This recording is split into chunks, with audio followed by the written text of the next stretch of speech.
প্রিয় ভিউয়ার্স, আসসালামু আলাইকুম। আমি তাহসিনা মুন উপস্থিত রয়েছি আপনাদের সামনে। আমাদের সাথে উপস্থিত রয়েছে ইংলিশ ইনস্ট্রাক্টর জনাব নাসিরউদ্দিন সৌরভ স্যার। তার কাছে রয়েছে ইংরেজি বিষয়ের কিছু গুরুত্বপূর্ণ প্রশ্ন উত্তর। স্যার কেমন আছেন?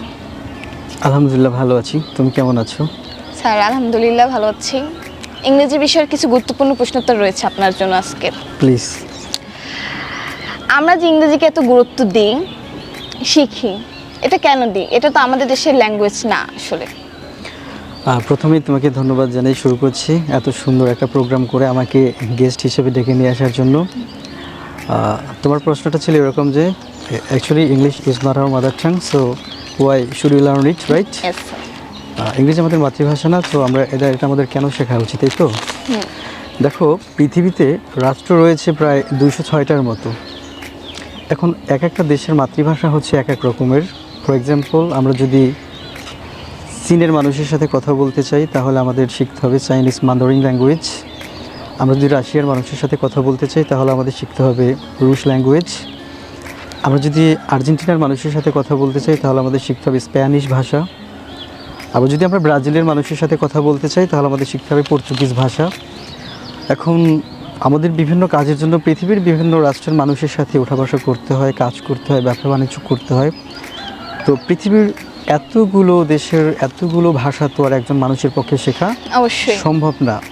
তো এই সমস্যা দূর করার জন্য সবাই চিন্তা করে একটা ভাষাকে মাধ্যম করা হয়েছে যে এই ভাষাটা সবাই শিখে ফেলো, এটা দিয়ে সবার সাথে সবার কথা হবে।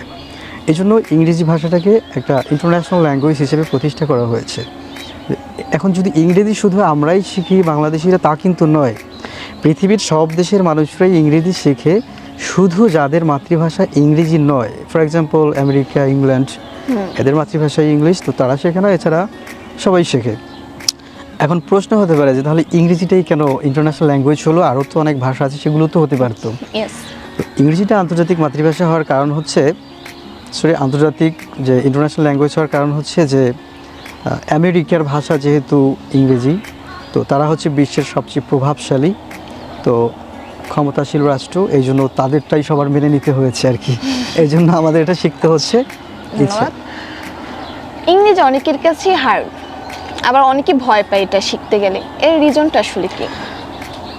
এটা হচ্ছে আমাদের দেশের একটা প্রধান সমস্যা যে ইংরেজিটাকে অনেকেই ভয় পায়। এর কারণ হচ্ছে আমাদের দেশে যে ট্র্যাডিশনাল যে গ্রামার বুকগুলো লেখা হয়েছে সেগুলো এমনভাবে রুলস তৈরি করে লেখা হয়েছে যা হচ্ছে মানুষের কাছে কঠিন হয়ে যায়। এমনভাবে রুলসগুলো তারা তৈরি করেছে, একদম সেগুলো পেঁচিয়ে একটা সাপের মতো বানিয়ে রাখা হয়েছে, মনে হয় যেন ওটার কাছে গেলেই ছবল দেবে। এই জন্য আসলে এই রুলসগুলো আমাদের দেশের ম্যাক্সিমাম টিচাররাই রুলস মুখস্থ করায়। কিন্তু রুলস মুখস্থ করায় আসলে একটা স্টুডেন্টকে কখনোই প্রপার ওয়েতে ইংরেজি শেখানো সম্ভব নয়।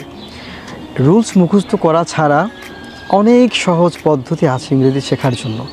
সেই পদ্ধতিগুলো যদি স্টুডেন্টকে প্রয়োগ করা যায়, মানে সেন্স, যে কোনো বিষয়টা সেন্স আছে, সেই সেন্সটা যদি তাকে দেওয়া যায় উইদাউট মেমোরাইজিং এনি রুলস, তাহলে সে কিন্তু খুব ইজিলি সব কিছু বুঝতে পারবে। তখন সে নিজের রুলস তৈরি করতে পারবে, তার রুলস পড়া দরকার নাই। আমি এই রুলস পড়া বা রুলস মুখস্থ করা এটার ঘোর বিরোধিতা করি। দেখো যে অন্যান্য দেশে যে গ্রামার বইগুলো আছে, তারা তো আমাদের দেশের মতো রুলস তাদের গ্রামার বইতে নাই, তারাও তো তাদের একটা নিজস্ব ওয়েতে শেখে, তাই না? তো আমাদের দেশের যে গ্রামারের রুলসগুলো যেভাবে তৈরি করা হয়েছে, টোটালি একটা মানে আমার কাছে একটা মানে এটা ভালো জিনিস আমার কাছে মনে হয় না, যার কারণে স্টুডেন্ট এটাকে ভয় পায় অনেক আর কি। আচ্ছা, আমাদের দেশে যে স্পোকেন ইংলিশ শেখার জন্য অনেকগুলো কোচিং সেন্টার রয়েছে, এগুলো আসলে কি রোল প্লে করে ইংলিশে শেখার ক্ষেত্রে আপনার বলে মনে হয়? আসলে আমাদের দেশে যে স্পোকেন ইংলিশের কোচিং সেন্টারগুলো রয়েছে, আমি এগুলো আর কি অনুসন্ধান করে দেখলাম যে আসলে প্রায় সবগুলো কোচিং সেন্টারেই স্পোকেন ইংলিশ শেখানোর নামে তারা কিছু ট্রান্সলেশন মুখস্থ করায় বা কিছু প্রভার্ব, ম্যাক্সিম বা অ্যাডেইস। ফর এক্সাম্পল, ধরো এরকম কথা আছে না যে টাকায় টাকা আনে, মানি বিগেটস মানি। তারপরে ধরো রতনে রতন চেনে, ডায়মন্ড কাটস ডায়মন্ড, নাচতে না জানলে উঠান বাঁকা, bad workman quarrels with his tools. তারপরে ধরো আছে যে এখন আমার ভালো লাগে না, I don't feel good right now. তো এই Translation. ট্রান্সলেশনগুলো তারা মুখস্থ করায় এবং এটাকে তারা বলে স্পোকেন ইংলিশ। আসলে এটা স্পোকেন ইংলিশ না, একদমই। স্পোকেন ইংলিশ হচ্ছে এমন এক সেন্টেন্স ফর্মুলা, একটা সেন্টেন্স ফর্মুলা শিখলে সেটা দিয়ে সে হাজার হাজার সেন্টেন্স নিজে নিজে তৈরি করতে পারবে। আর এই যে ট্রান্সলেশন মুখস্থ করানো হয় যেটা, এটা একটা স্টুডেন্ট যদি 100 ট্রান্সলেশন মুখস্থ করে তাহলে ওই 100ই তাকে জিজ্ঞেস করলে আনসার করতে পারবে, আর নতুন কিছু জিজ্ঞেস করলে আর সে না। পারবে না। সো এটা তারা ট্রান্সলেশন মুখস্থ করানোটাকে স্পোকেন ইংলিশ বলে চালিয়ে দিচ্ছে। এটা আদৌ স্পোকেন ইংলিশের কিছুই না, আই মিন। থ্যাঙ্কস। অনেকেই মনে করে স্পোকেন ইংলিশ শেখার জন্য এই যে গ্রামাটিক্যাল রুলসগুলো আছে ওগুলো আসলে প্রয়োজন হয় না, বাট আপনার এই বিষয়ে মতামত কি? আমি আগেই বলেছি যে গ্রামাটিক্যাল রুলস আর গ্রামার আর এক জিনিস। আমি গ্রামারের যে রুলসগুলো সেটার বিরোধিতা করছি, যে রুলস ছাড়া মানে খুব সহজে ইংরেজি শেখার সুযোগ আছে, জি। কিন্তু গ্রামার লাগে না ইংরেজি শিখতে বা ইংরেজিতে কথা বলতে গ্রামার লাগে না, এটা একটা টোটালি ভুল কথা। কারণ দেখো, ভাষা হচ্ছে দুই ধরনের, একটা লেখ্য ভাষা, কথ্য একটা ভাষা। কথ্য ভাষা। কথ্য ভাষা হচ্ছে আমাদের মুখের বলার ভাষা, আমরা যেভাবে কথা বলি। এখন আমরা দুজনে তিনজনে কথা বলার সময় আমাদের আসলে কোনো গ্রামার ইউজ করা লাগে না, আমরা যেভাবে খুশি কথা বলতে পারি।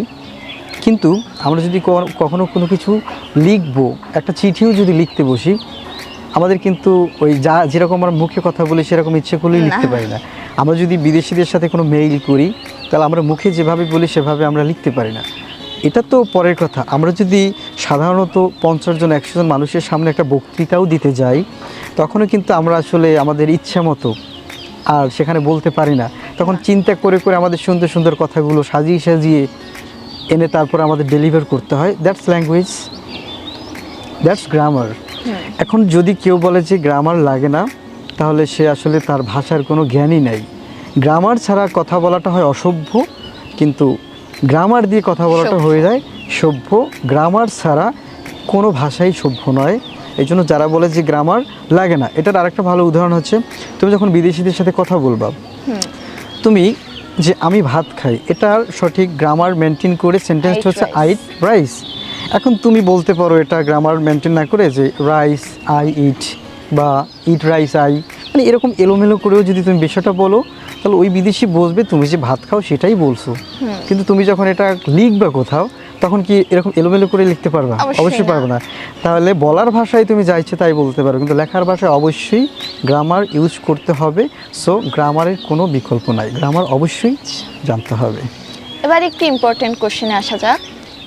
আমাদের দেশে ইংরেজি শেখার জন্য অনেকগুলো ইংলিশ মিডিয়াম স্কুল আছে, এগুলো আসলে ইংলিশ শিখতে কী সাহায্য করে বলে আপনি মনে করেন?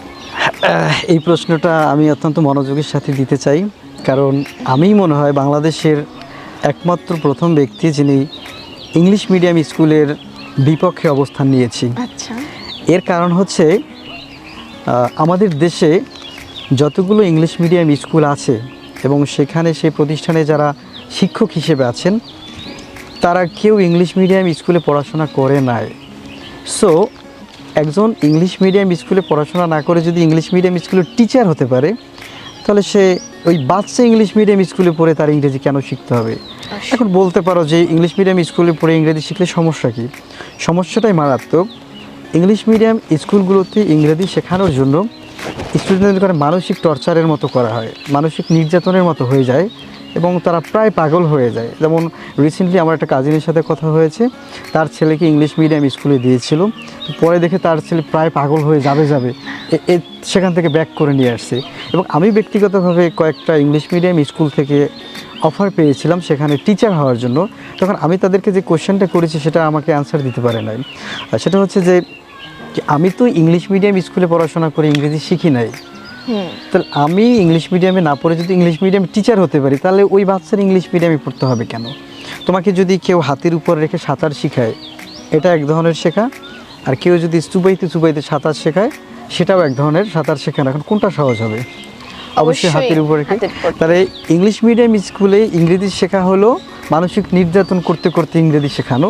আমি মনে করি না যে সঠিক পদ্ধতিতে ইংরেজি শিখতে গেলে যে ইংলিশ মিডিয়াম স্কুলে পড়ে মানসিক টর্চার সহ্য করে ইংরেজি শিখতে হবে, এটার আমি কোনো প্রয়োজন মনে করছি না। আমি এটার তীব্র বিরোধিতা করছি। আচ্ছা, ধন্যবাদ। আমি জানি যে আপনি একটি প্রতিষ্ঠান ওপেন করেছেন যার নাম নাসিরস ইংলিশ ভিলেজ। এর স্পেশালিটি কি আসলে? হ্যাঁ, ধন্যবাদ। নাসিরস ইংলিশ ভিলেজ হচ্ছে এমন একটা ইংরেজি শেখার সুন্দর প্রতিষ্ঠান আমি মনে করি, যেখানে কোনো গ্রামাটিক্যাল রুলস মুখস্থ করানো হয় না। গ্রামাটিক্যাল রুলস মুখস্থ করানো ছাড়া ইংরেজির A to Z খুব সুন্দরভাবে সহজভাবে শেখানো হয়। এবং সেখানে যে তোমার দেখা যাচ্ছে ধরো কিছু কিছু টপিক আছে যেগুলো আমাদের স্কুল কলেজে মুখস্থ না করে একদমই পারা যায় না। ফর এক্সাম্পল অ্যাপ্রোপ্রিয়েট প্রিপোজিশন বা ইডিয়াম ফ্রেজ, এগুলো তো ট্র্যাডিশনাল ওয়েতে মুখস্থ করা ছাড়া একদমই সম্ভব নয়। কিন্তু আমি দীর্ঘদিন গবেষণা করে এটারও একটা সিস্টেম বের করেছি যে এই যে জিনিসগুলো আমাদের একদমই মুখস্থ করা ছাড়া পারা যেত না, সেগুলো মুখস্থ করা ছাড়া একদম সহজে মনে রাখার একটা দুর্দান্ত কৌশল আমি বের করেছি, এবং সেটা স্টুডেন্টদের মাঝে প্রয়োগ করেও আমি দেখেছি যে এটা আসলে মুখস্থ না করে সম্ভব। এই জন্য আমার কাছে স্টুডেন্টরা আসলে কোনো কিছু মুখস্থ করতে হয় না, মুখস্থ ছাড়া সব কিছুই শেখা সম্ভব। এবং আরেকটা বিষয় হচ্ছে, আমি যে বিষয়টা সবচেয়ে গুরুত্ব দিই সেটা হচ্ছে আমার একটা টার্গেট হচ্ছে 1 বছর। 1 বছরের ভিতরে আমি একটা স্টুডেন্টকে একজন ইংলিশ টিচার বানিয়ে দিতে চাই, এটা আমার প্রতিজ্ঞা। যেমন ধরো আমাদের দেশের স্টুডেন্টরা 6 থেকে ইন্টারমিডিয়েট পর্যন্ত ইংরেজি প্রাইভেট পড়ে, তারপরও পারে না। এটা যেমন হচ্ছে দৈনন্দিন প্রয়োজনীয় একটা জিনিসের মতো হয়ে গেছে। ধরো বেঁচে থাকার জন্য মুদি দোকান থেকে চাল কিনতে হয়, ডাল কিনতে হয়, তেল কিনতে হয়, এই যে আলু কিনতে হয়। আর ইংরেজি পড়াশোনা যত বছর সারা জীবন পড়তেই হবে, মানে এটা একটা মুদি দোকানের মতো হয়ে গেছে, আমাদের এটা লাগবেই। কিন্তু আমি ওটার বিরোধিতা করছি যে আসলে না, এটা মাত্র কয়েকটা আইটেম, এটা তো সারা জীবন পড়ার কিছুই নাই। তো 1 বছরের ভিতরে আমি একজন স্টুডেন্টকে একজন ইংলিশ টিচার হিসেবে বানিয়ে দিতে চাই, এবং 1 বছর পরে ও নিজে আর পড়বে না, তখন ও নিজে পড়াবে। এটাই হচ্ছে ইংলিশ আমার যে নাসিরস ইংলিশ ভিলেজ তার সবচেয়ে বড় বিশেষত্ব। আচ্ছা, আশা করি উত্তর পেয়েছো। প্রিয় ভিউয়ার্স, আপনারা যারা সঠিক মেথডে ইংলিশ শিখতে চান তারা অবশ্যই পোস্ট দেওয়া নাম্বার অথবা ভিডিওর নিচে দেওয়া নাম্বারে যোগাযোগ করবেন। আজ এ পর্যন্তই, দেখা হবে আবার নতুন কোনো ভিডিওতে। সুস্থ থাকবেন, ভালো থাকবেন, আল্লাহ হাফেজ।